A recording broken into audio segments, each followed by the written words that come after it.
yourself down.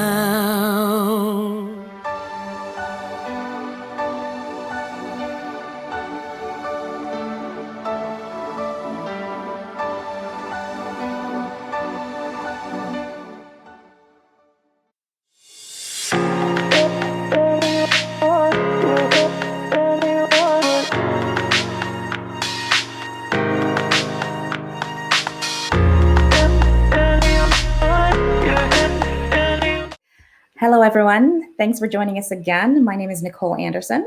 And I'm Sheldon Christian. Thanks for joining us for the second part of our series about buying property in Jamaica. This is our second segment. Our first segment was about getting your TRN. So we hope by now that you've applied for your TRN and you were able to get it, and the process was smooth as butter because we walked you through it. You're welcome. So the next part of this series, which we're covering today, is the mortgage pre-approval letter. And that's super important because you're just going to need it. You're going to need it before you even start viewing properties with a realtor. So take it from here, Sheldon. No, absolutely. So just based on experience, no realtor is going to entertain a conversation with you without a pre-approval, right? That's the first thing that that they'll ask for. So as much as excited as they will be when they get a call from you and you say, "Hey, I'm calling from Toronto and I want to buy a home in Jamaica," the second question is going to be, "Do you have a pre-approval?" And there's no way to sort of trick them into thinking that you have a pre-approval, because they'll ask you for it, right? And you have to send a copy of this thing to them, right? So they know how much you are pre-approved for, which makes sense, right? There's no point in looking for a 2 million or a million or a 750 property when you only qualify for 5 or 6 or 4 or 2, whatever the number is, right? So it is a good place to start because you know what number you need to start looking for, right? And actually, you know what? As a realtor here in Canada, I think that's brilliant, right? Especially in this climate where properties are going so far over asking price. And by the way, the climate is not that different in Jamaica. It's a really competitive market, and so they want to make sure they're dealing with serious buyers, right? So let's put the checklist on screen and we can start going through the items that you will require. Okay, so we'll start at the personal information. Because this personal information will cover kind of anyone, whether you're applying as an individual, a company, or a self-employed individual, you will need all this personal information. So that includes proof of identity, and all of these documents, they will tell you that you'll need to get them notarized. So not only will you need to bring, you'll copy your passport or your driver's license, and you'll take that to the notary. You'll take your TRN letter or number to the notary, and you'll get these notarized. They'll tell you exactly what documents need to be notarized, and they are the majority of documents. That is just part of their due diligence process. Okay, so what you don't see in personal information that in our experience, we've needed to deliver is 6 months worth of bank statements. And in our experience, you need to deliver that now as a self-employed individual and as an employed individual. So be prepared for the bank statements as well. The job letter is something that you should be prepared to deliver, and proof of deposit. So wherever your deposit is coming from, and that should look about 10% of the purchase price. So if you see a house for 52 million, just make sure that you're ready with about 10% of that purchase price to show as your proof of deposit, okay?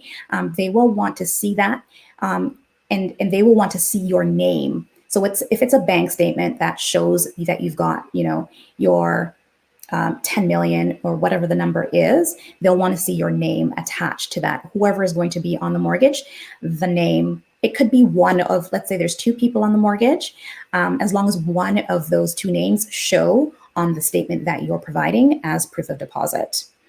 So you can take it from there, Sheldon. I've covered the personal information portion. Awesome. So, what you're looking at on the screen is just the different types of sort of individual, right? So if you're obviously salaried, right, then you kind of fall into that individual section, right? If you're self-employed, then you would fall into this category. Now, if you're a salaried employee, then obviously in some cases it's a little bit more straightforward, right, in regards to the type of different documents that you need versus if you were self-employed, right? One important thing to note, though, is that when we talk about credit report, now, because you're in Canada, right, and you're trying to buy a home in Jamaica, you do have to provide a copy of your credit report because, the folks in Jamaica, they don't have sort of a mechanism to pull an overseas credit report. So you would need to basically go to equifax.ca, and you would basically just need to, pay the $23 or $25 in order to get a copy of your credit report. The one that has a score, by the way, right? You'll have the beacon score and all the trade lines. And then you'll need to send that alongside this mortgage application. Now, keep in mind that the folks in Jamaica will be able to pull a local credit report, which is really important. And I'll let Nicole speak to this in a few seconds, because they'll pull that report just to make sure that you don't own a Lamborghini on the island, right? And I'll let Nicole touch on that local credit bureau topic. Right. So, personal experience, you might take for granted that Jamaica is not a first world country as Canada is, but they are pretty developed in the sense of managing their risk. And part of this is just knowing what debt you have, right? So, for example, if you have another property, if you've had another property in the past, even if it's the distant past in Jamaica, they will be able to see that. And the reason that's important is any debt that's shown on your Jamaican credit report will be added to the debt that you have on your Canadian credit report. And so whether it's your total debt service or your GDS, they will add all of those up and look at your income to see what percentage of your income you'll have to be spending on debt. And you'll notice that that's very serious, because they want to make sure that you're not carrying too much debt and you're able to cover all of the credit that's extended to you. So when you're getting ready to buy in Jamaica, what I would say is this: take a look at your credit report in advance and just make sure that your balances are not too high. I would say they should be under 50% of whatever credit is being extended to you, because that really does matter. And if you're planning on buying a house in Jamaica, perhaps put off buying that really expensive car just until after you secure your property in Jamaica, right? Because all of that will be added up, and it could work against you in qualifying for a mortgage. Awesome. So again, this checklist is something that you can pause the video. You can kind of see the different types of documents that you would need, right? If you were salaried versus self-employed. Now, again, every bank is going to have a different sort of type of mortgage application. It's no different than if you went to TD versus RBC versus Scotia, right? They all have a different mortgage application, but really it's the same data that they were asking for, right? I always think of a mortgage application or a credit card application as everything that's true about the person who's applying for that credit, right? So it's your first name, last name, your date of birth, right?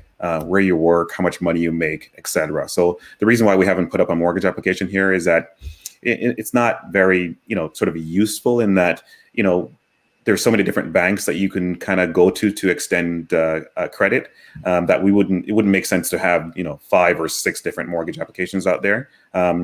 What's really important, though, is just kind of get a sense as to the different types of documents that you would need.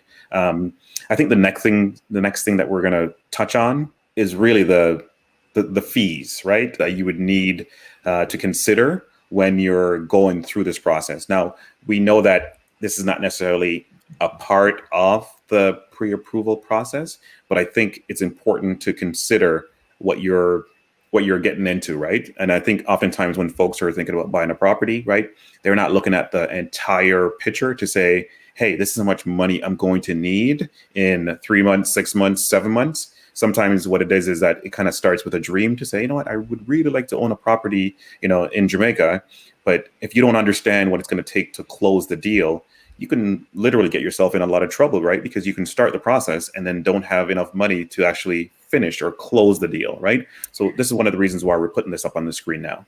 Can I just recommend one thing? So once you've gotten your pre-approval from the bank, what I would do is, if you get your mortgage pre-approval amount, take that to a lawyer. And might I recommend Garfield White? He is a phenomenal lawyer. He is just as amazing as the best lawyers that we use here and recommend to our clients here in Canada.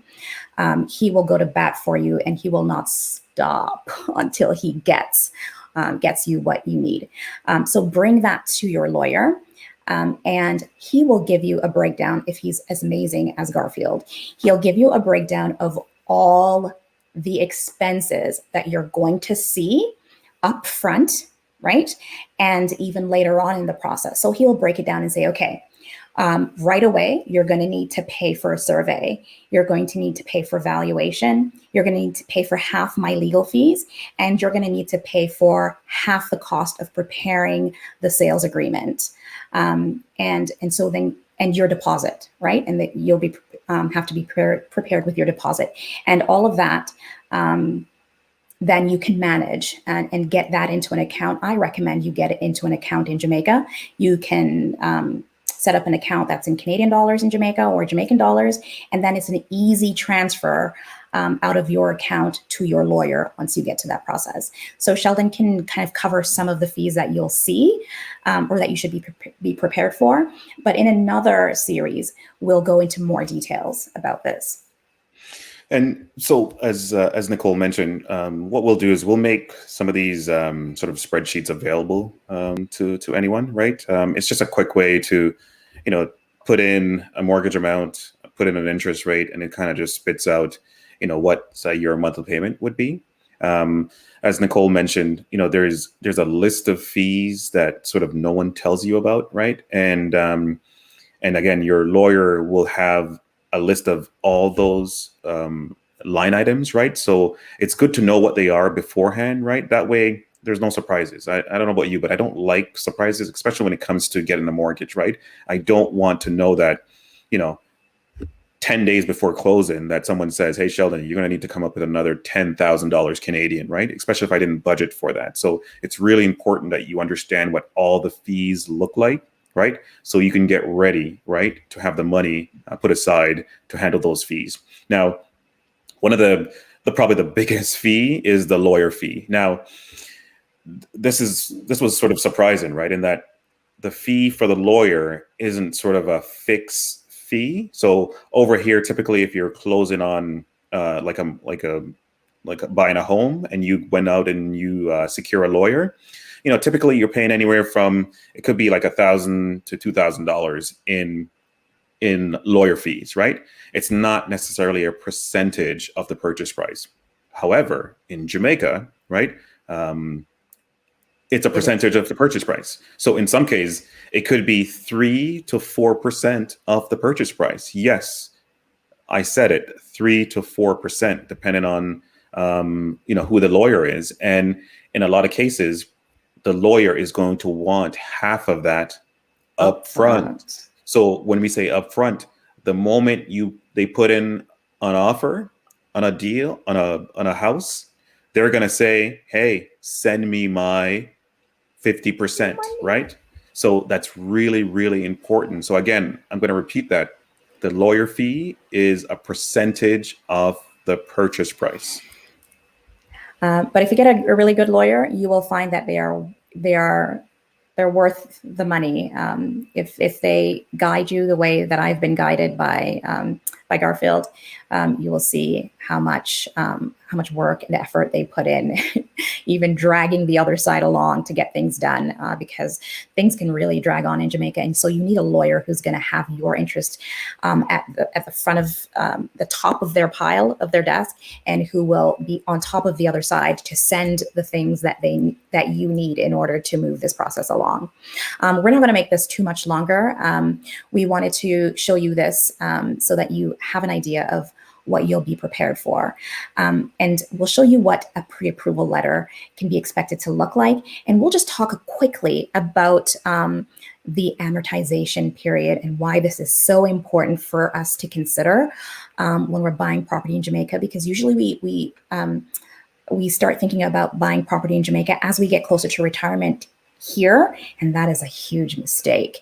And we'll tell you, and Sheldon will tell you why it's a huge mistake. But first, he'll kind of cover this pre-approval letter and just a few things on it that you'll see.